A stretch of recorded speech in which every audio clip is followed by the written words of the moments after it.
సాంఖ్యయోగము అను సాధన మార్గము జనులకు శుభమునిచ్చును.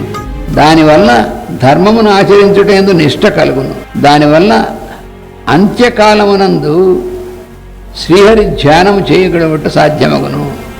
అంత్యకాలం అంటే మళ్ళీ మనం చనిపోయేప్పుడు అమ్మ దాని గురించి ఇప్పుడు ఎందుకండి ఈ సాధన అది కాదు. అంత్యకాలం అంటే ఇక్కడ ఏంటో చెప్పారు, మనస్సు అంతరించు కాలమునందు.